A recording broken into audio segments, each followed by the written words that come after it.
दादा नमस्कार. नमस्कार. आज मैदानामध्ये खूप छान अशी गाडी पळाली. खरोखरच जो मुंबईचा या ठिकाणी कालीज मानला जातो कुठेतरी मेहबूब आणि मेहरबान, त्यांचा आपला मेहरबान पळाला आणि खूप छान असा गुलाल राहिला आणि त्यांचं नाव टिकून ठेवलं या क्षेत्रामध्ये. दादा काय बोलशील? नक्कीच आमचा मेहरबान यो महबूबच्या पावलावर पाऊल ठेवून आता जो आमचं नाव ठेवतोय याचा आम्ही म्हणजे खरोखर ऋणीच आहेत आणि आम्ही म्हणजे आम्हाला म्हणजे गर्व आहे त्याच्यावर का आज महबूब एकदा वयाच्यानुसार कमी होत गेला आहे तसा यो आमचा पावलावर पाऊल ठेवून नाव उंचावून नेत चालला आहे. म्हणजे कुठेतरी आम्हाला या बैलगाडी क्षेत्रात चर्चेत ठेवण्याचं काम जो करते ना त्यासाठी आमची पूर्ण टीम त्याचा एक कर्जबाजारी आहे. आणखी विचार झाला ना तर चर्चा अशी चालू होती तुम्ही का फायनलला नव्हते पळवणार तुम्ही पहिलं, काय आलं नक्की? फायनलला पळवणार नव्हतो म्हणजे दादा असा विषय आला आहे का आम्ही जेव्हा बैलाचा ताप चेक केला होता दुपारी थोडा टेम्परेचर दाखवला होता तेव्हा सेमीला पण बैल पळाला नाही आपला मधल्या रानाच्या पुढं. डॉक्टरांना कॉल केला आणि डॉक्टर बोलले का तिसऱ्या फेऱ्याला बैल पळवू नका, बैलाचा हिमोग्लोबिन कमी असल्यामुळं म्हणजे आम्ही जरा आता बैला तापात होता तेव्हा आम्ही रक्त चेक केलं त्याचा त्यावेळी रक्त आम्हाला त्याला जरा कमी दाखवलेला हिमोग्लोबिन त्याच्या शरीरात कमी दाखवलेला. पण कुठेतरी एक शब्दासाठी बैलचा टेम्परेचर उतरलेला होता. एक शब्दासाठी आम्ही त्याला रायबाला बैल एकदा बोललेलो का बैल द्यायचं म्हणते मला आलेलो होतो या मैदानात. आणि तिसऱ्या फेऱ्याला असं म्हणजे माझ्या मनालाच वाटला का बऱ्याच दिवसांनी रायबा 3 फेऱ्याच्या मैदानात गुलालात राहिला आहे आणि त्याच्या ह्याच्यात आपल्याला बैल झोपणं ही आपली कुठेतरी मूर्खपणा हे केल्यासारखं होतं आहे.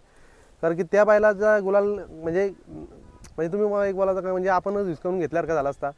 त्याच्यामुळं मी कुठेतरी एक पाऊल मागे मनाला मागे राहिला बरं आज बैलाला टेम्परेचर आलं तर कुठे जाऊन थोडे मी एक दिवस आणखी मेहनत करीन पण त्याच्यासाठी मी नक्कीच पळीन आणि खरा सेमीचा श्रेय तर मी रायबालाच देईन आता त्याच्यामुळंच सेमी पास झाली आमची.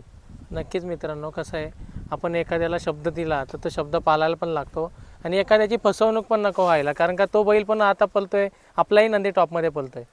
आणि तो बैल तर पळतोय आता टॉपमध्ये. सध्या तुम्ही बघायला गेलं तर रायबा आतून एक नंबर टॉपमध्ये बिनजोडला पण आणि आता 3 फेऱ्याला पण. त्याच्यामुळं काय आम्हाला एक शंका काहीच नव्हती का त्या बैलाला बैल देण्यासाठी तर आता पूर्णपणे पार पाडलेली आहे. मी आता त्यांची मुलाखत घेतली ना तेव्हा रायबाची, तर ते मला अक्षरशः बोलले का माझी त्या दिवशीची जी मुलाखत आहे ते बघून कान्हा शेटने मला आम्ही कान्हा शेटची मुलाखत बघून आम्ही त्यांना फोन केला होता. म्हणजे तुमची मुलाखत त्यांनी बघितली बैलासाठी कोण असेल जर दुसऱ्यामधले वगैरे चांगला हे वगैरे तर बैल वगैरे त्या मला फोन करा कोणी पण, तेव्हा तुम्हाला त्यांनी फोन केला. बरोबर आहे ना दादा. कसं आहे बघा तुम्हाला आता माहिती आहे का आपल्या इकडची जी बैल आहेत आत्ताची शक्यतो बिनजोडला वासरणं आपली बैल एक नंबरची बैल देत नाही. तर मी कसं आता छोटाला मला पण कुठेतरी बिनजोड बोलत एक नंबर चुरशीचा केलेला आपला आणि त्यात थोडा एक एक्स्ट्रा जेट आपण कमतरता बैल टाकणं एक आपली पराभव करणं घेणं हे आपल्याला चुकीचं होतं. म्हणून मी त्यावेळी बोललेलो का ज्यावेळी मैदान दुसरा पडेल त्यावेळी मला फोन करा कोणी आपल्या मुंबईमधलं, मी त्यांना बैल खरोखर त्याचा वासरू पळत असेल तर मी त्याला बैल देईन या शब्दाला मी ठाम राहिलो. आणि मला जसं रायबालांचं म्हणा मी एका जागा त्याला शंका, कारण की रायबाला आता कोणी बोटी उचलू शकत नाही का तो बैल पळत नाही म्हणून ते एका शब्दावर मी दिला म्हणजे आणि मी पण त्यांना बोललो का आपण ही गाडी पळू म्हणून. बऱ्याच जणांना वाटलं का मेहरबान ट्रॅक्टरच्या मैदानाला गेलाय. नाही दादा कसं आहे तुम्हाला मी प्रत्येक याचं सांगतो ज्यावेळी जेव्हा मुंबईचं मैदान असेल जर बिनजोड एक वेळेला असताना तर मी तो एक वेळ मी सोडून मी ट्रॅक्टरला गेलो असतो. पण तोच मैदान सेम जर माझ्या मुंबईमध्ये होते आणि आमच्या म्हणजे आपल्या घरी झाल्यासारखं होते कर्जत काय आणि आपला रायगडमध्ये काय तर आपलं पूर्णपणे पहिला प्राधान्य या मैदानाला दिलं जाईल.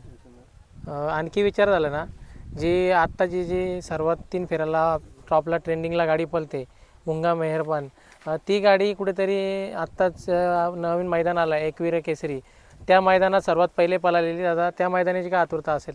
आतुरता सगळ्यांनाच लागलेली आहे पण भावना असा विषय आहे का सध्या आता बैल आजारी आहे माझा.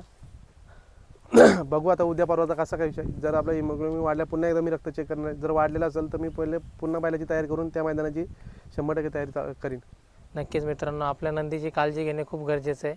आता शेट पण थांबलेले आहेत, बराच टाईम झाला आहे. शेट रजा घेतो, खूप टाईम झाला, तुम्हाला पण लई लांब जायचं आहे. धन्यवाद दादा, माफ करा कुठेतरी अपूर्ण राहते ही मुलाखत. पुढच्या वेळी नेक्स्ट टाईम तुम्हाला पूर्ण मुलाखत देईन. चालेल.